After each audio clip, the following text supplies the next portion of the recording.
question is just tell us a little about your vocation story and how you chose Conventual Franciscans as your vocation. I think God always uses some intermediary, and in my case, the intermediary, I think it was the magazine of Immaculate, which was printed from the time of Father Kolbe in Poland. My parents were always collecting it. So when I was in the school, at the end of my primary school, I just got it. It was somewhere in the cupboard. So I just got it and I read this news, and then I asked my father what it's all about. And that was the beginning. That was the call of young boys in the age of 15, 16 to the minor seminary, which was in Niepokalanów, just exactly in the city of Mary, which Father Kolbe founded. And that was like a high school, so 4 years there. And after that is novitiate and studies. So I think God inspired my parents to keep those newspapers, maybe thinking of the future, and it happened like that. And then I was inspired by Father Kolbe, by the example of Father Kolbe. In fact, I remember when there was examination to enter that seminary, they told us to write like a novel or something, our own work, what we would like to present. So they wanted to know how we write the stories. Many young men, they have chosen different themes. I remember I have chosen the life of Father Kolbe. So I was so much moved by that one. So I think this was like a mark in my life. Also because my father knew Father Kolbe, so he talked to me a lot.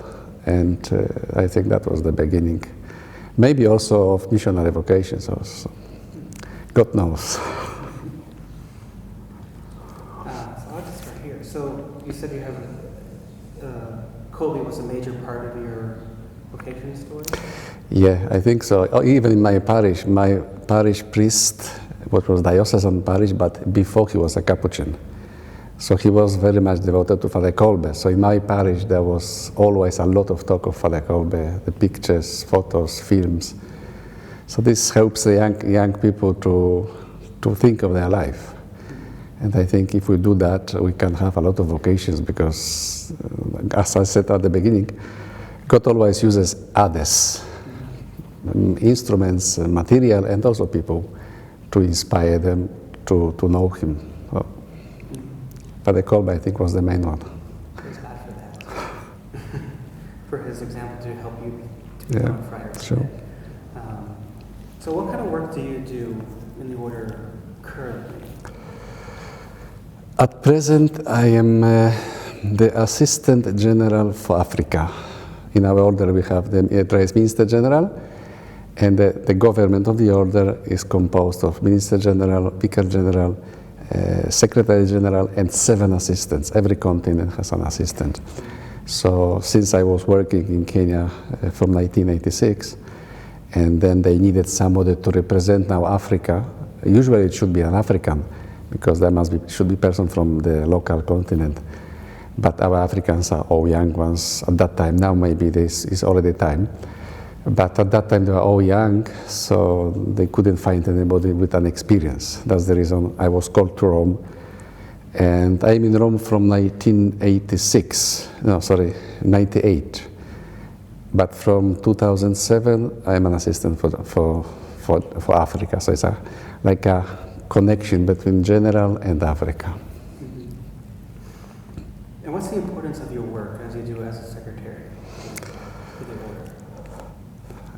Yes, like now being assistant for Africa, it is, as I said, like a link between General Curia and the continent, because it's the general who is the real superior.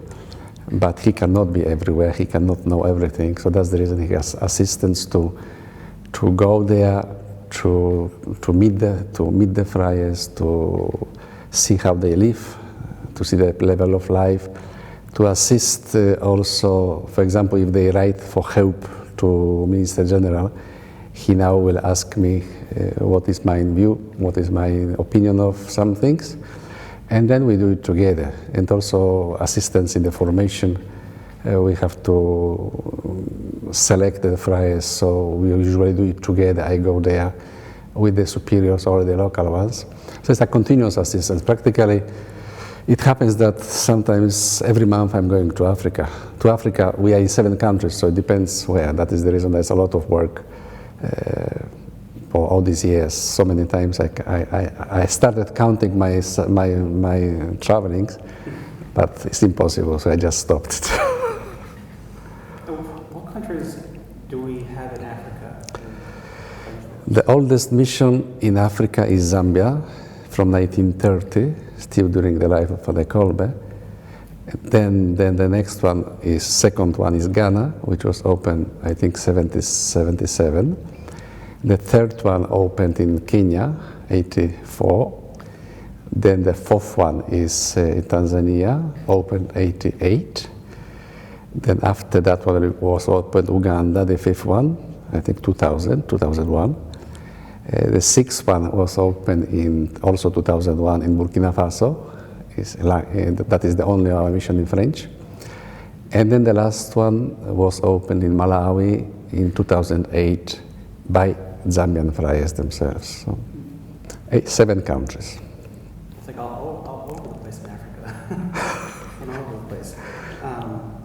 So then, before you were part of the team in Rome, what did you do in Africa before that? Yeah, I went to Africa in 86 and was there up to 98. At the beginning we were just 5, so we are doing, all of us, we are doing everything. That was only one friary, one house.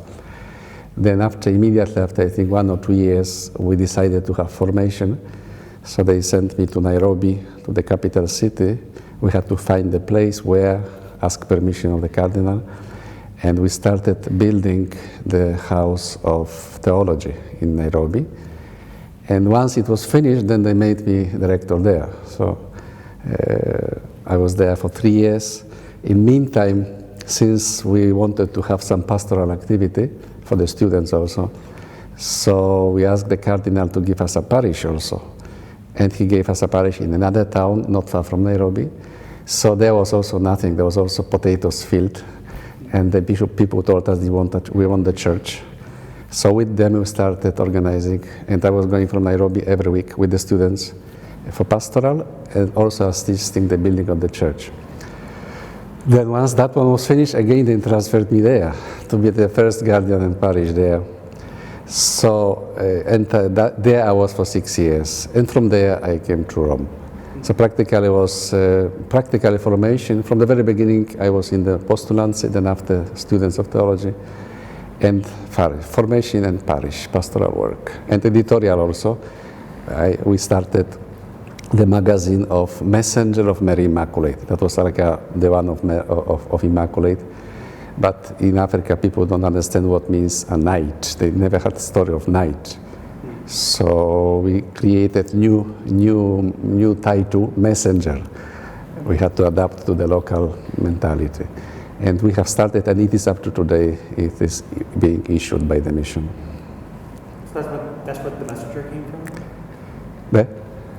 The Messenger newspaper came from? The Messenger of Mary Immaculate, which was instead of Knight of Immaculate, in order so that people understand what is the newspaper for. Could you expand on your parish experience in Africa and what that was like in the mission field? That was enterprise. I don't know if my word is okay, but that was I was working in Poland just for 2 years, helping in the parish, but it's completely different. There we had to first of all, I think, to listen to people, how they live, what culture is there. And I remember there's a lot of talk, we can say many things, but one thing which is important, after 1 year of staying in the parish, I decided to make a pastoral visit of the homes, which nobody does in Kenya. At least nobody was doing. I think in most of the Africa nobody does it. I just have an example for how we do in Poland, not the same way but similar. So we went from home to home.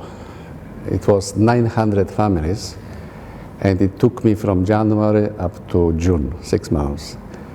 You had the distances, raining, mud, mountains. So we never did. I was going with my catechist. Never did more than 10 homes a day, and you have to do it in the evening when people come from work. So from 4 o'clock up to midnight sometimes visiting. So when I finished that, I could understand the way people live.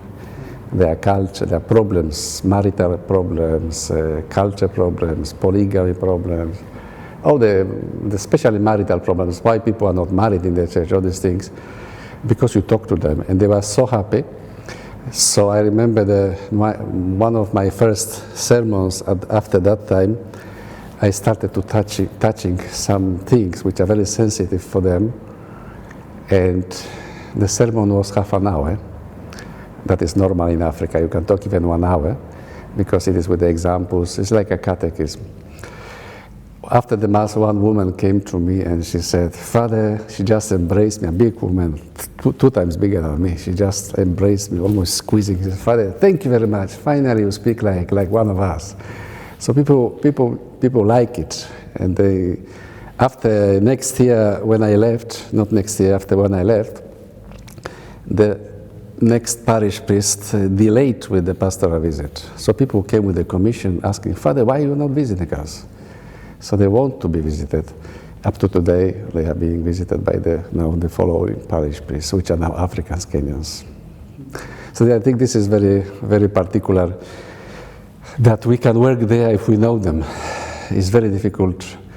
Just you talk to them and you don't know what about. So you have to find ways how to know the culture, and there are a lot of things which are very much complicated. So we are supposed to help them, so that's the reason we have to find ways how to know them.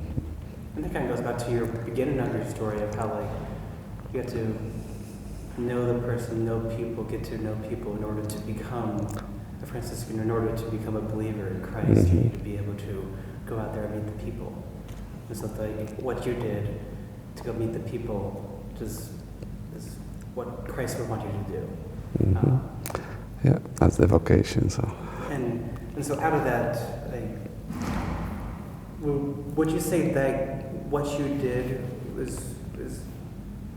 was very particular to what a Franciscan mission should be compared to other orders or other missions that you would see elsewhere? I think this explains St. Francis' life. Because as we know, Francis at the beginning went to stay with Benedictines. And when he went there, he realized that this is not his way. Staying there, praying, okay, working, but just being far from people. So he said, this is not my life. And he decided to be with the people.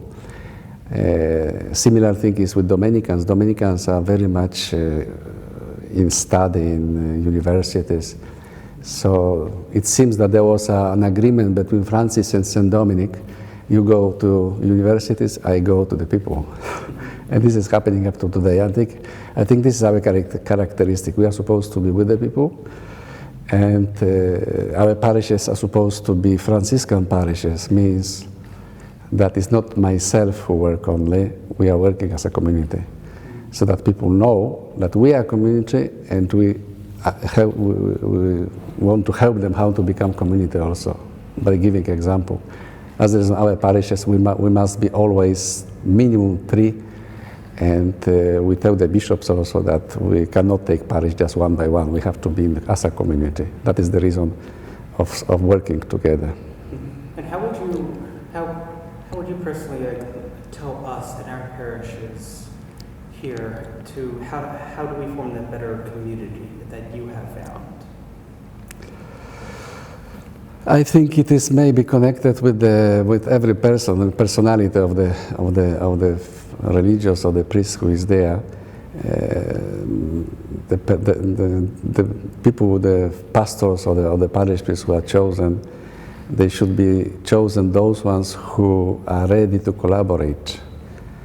If somebody is very individualistic and doesn't accept collaboration, then it will be very difficult for him to work with others, because he always says, I am the best, I am the best. But we have to know that what we do is the work of God. So we have to do as God tells us, and God speaks through the family, through the community. So I think maybe this is the main reason, to properly choose the pastors in the parish and sensitive to the community. So what excites you about the missions for yourself? Personally? Can you repeat? Can you repeat it? What excites you about the Franciscan missions? What excites me? Yes. It's very interesting. Usually, when you meet with the missionaries, you find them they never want to leave out the place. Once they are there, they don't want even to go back to their own country, their own home. They go for holidays, but there's always a place to go back. I remember I came one time home for holidays, and at that time we were going every 3 years, so for 3 months, every 3 years. I think it's very difficult to stay doing nothing for 3 months. So after 2 months, I told my mother, I said, I think I have to go back home. And my mother says, your home, where is your home? And I was in the home of my parents. So then I realized what I'm saying. Really, I think you feel at home there because we are really wanted by the people. They make you know that you are part of them. If you work for them, they love you and they give you everything what you need. And then you have to give them what they need. So this is almost exciting. You feel at home. Just to add, all our missionaries who went with Father Kolbe to Japan, those from Poland, nobody of them returned to Poland. All of them wanted to die there, all life there, just because they felt at home. That's their home. I think when one is called by God, has to feel at home where he is put. And that is the most important. I can imagine that you really probably perhaps missed when you went to Rome. You probably really missed the missions. Oh. I'm missing, but I have to do what I'm told to do. So I'm already missing for many years, but I'm always told your time will come. So I have to do my job, this one, and when I will be released, then I go back to the mission. And so more like looking forward, like in the future, so like what is your aspirations or future hopes for the Franciscan Order worldwide? I think here in the northern part of the world, we are talking a lot about diminishing churches, no vocations, selling churches, friaries, houses. When we speak about this one in Africa, people cannot imagine how one can sell a church. So it is really difficult for them to understand. It's like a sacrilege. How can you sell a church where God is there, people are praying, and they don't understand what is the situation? So our life in this, I say the whole southern world of southern part of the world, because it's Latin America, Africa, Asia, is full of life, enthusiastic life of faith, and vocations are so many. Practically at this moment, our order, the biggest formation houses has in Africa. Before it was not long time ago, a lot of vocations in Poland, in Romania. Now, even there are less. Africa is the biggest. So I think this is the future, vocations. And Africans, I talk about Africa because I know Modea. Africans are growing, there are many, and I believe that one day they will come up to this area. I remember my grandmother, maybe 20, 30 years ago, was telling me, when I was still small, she was saying, you will see one day Africans will re-evangelize us. And this is happening already, I think. We have a lot of here people from other parts of the world. But we are preparing them towards that, so that they become missionaries. In fact, they started opening missions. Zambia opened mission already in Malawi. At present, only in Africa, but they are preparing themselves to get experience. And we want them to be ready to, as we went there from north to evangelize them, now then come to north. Now we went to south. They let them come to north to help us to regain our faith again, to come back to the Lord. And I see that personally too. I see the friars who are here, who are from Africa, that their faith is really energetic, and they kind of inspire me to live my faith more too. Yeah. If maybe you heard from them already, but the liturgy on Sunday is not just 1 hour. This is 1 hour is just an introduction. You have 3 hours normal mass. If there's a celebration, we had consecration of the church, which was built by people totally. Cardinal came, it was 6 hours.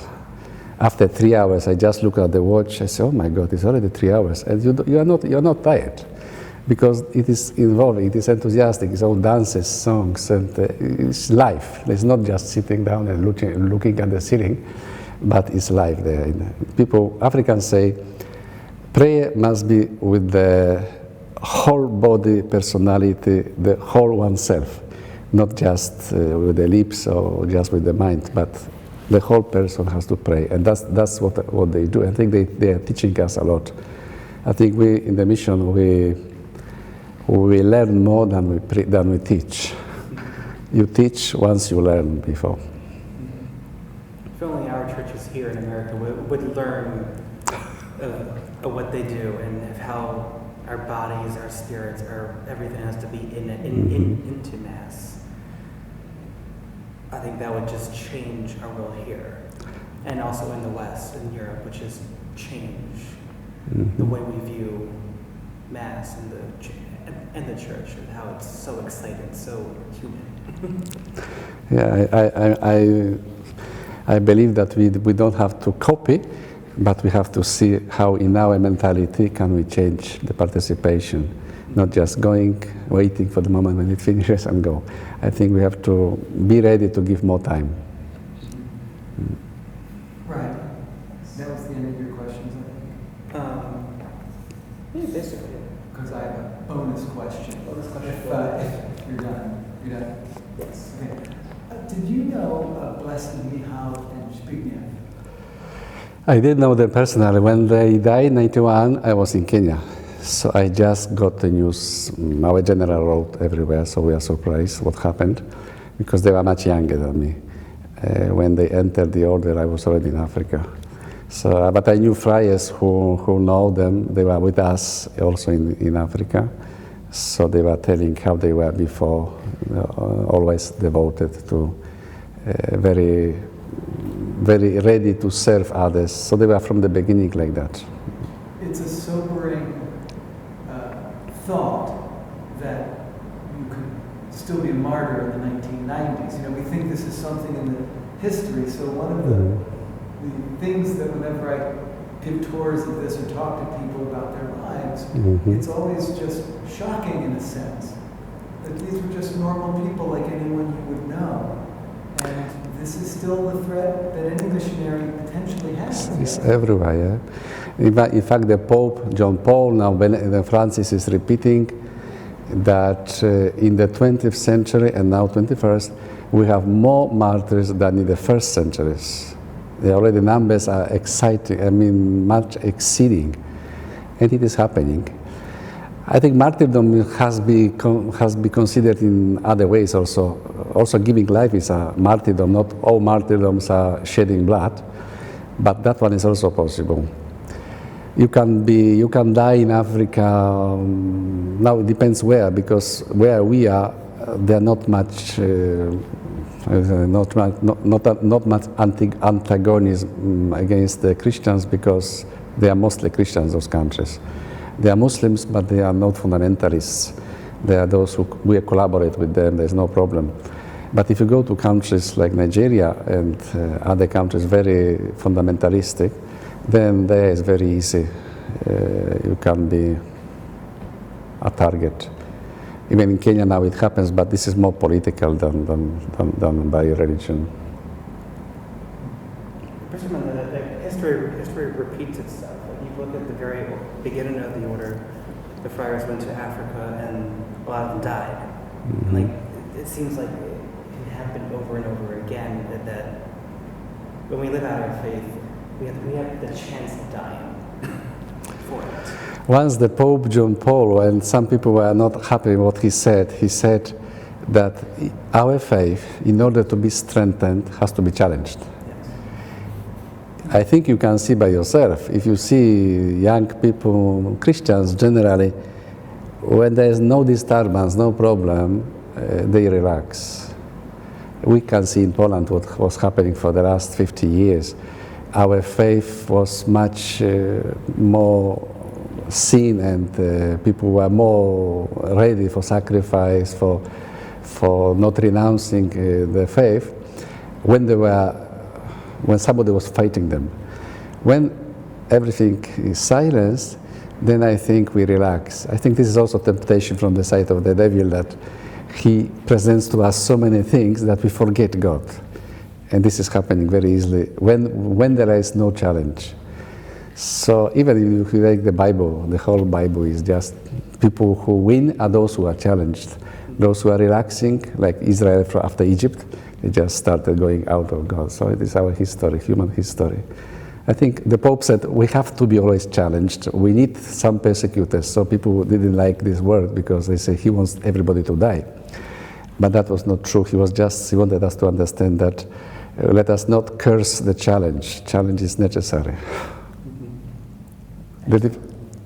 And those three words that I get, be not afraid, John Paul II. Those words. Open the doors. So true. So I guess, like, whatever closing thoughts you may have, if you have any other thoughts. Anyway, I think I'm now visiting this province. I started in February from Florida, and now Canada, and going back, finishing here. So it is 4 months of traveling through the friaries, 2 days every Friday. So it's like every second day, opening luggage and closing and going troubadour. And in that time, I have to speak to every friar to see how they live, to give them some advices, some corrections that is needed. That is before they have their chapter in April, I think. So this visitation, I have to present our report, how the province lives the vocation and what is there for the future. So what I see in this province, I think is great province, is working, the friars are working very hard. One thing they need, I think, is to struggle for having better vocation promotion. First of all, through their life, because that is the first thing. When young people see priests and friars, how they live, they come or they don't come. Secondly, to have more outgoing to the youth. I think before they were very much in colleges, in schools. Now maybe they cannot do that at that time because there are not so many young. But still, I think they can do more. To be more present among the young people, because surely vocations are there. God always sends vocation, but God wants us to work, to pray first of all, and after also to do all possible so that we become instruments. Like I became Franciscan because of the newspaper. Some become Franciscans because they have seen a good friar, and so on. So the example is needed. I think this is the message for the province, very important. They have to, they have mission in Canada, the same is Canada situation. So there will be no development if they will not search for vocations. We may have less money because we may have less pensions, but we may have more people Yeah, this is most important, I think. All right, Thank you. Thank you. So thank you so much, Father, for Thank you. Thank doing you. this for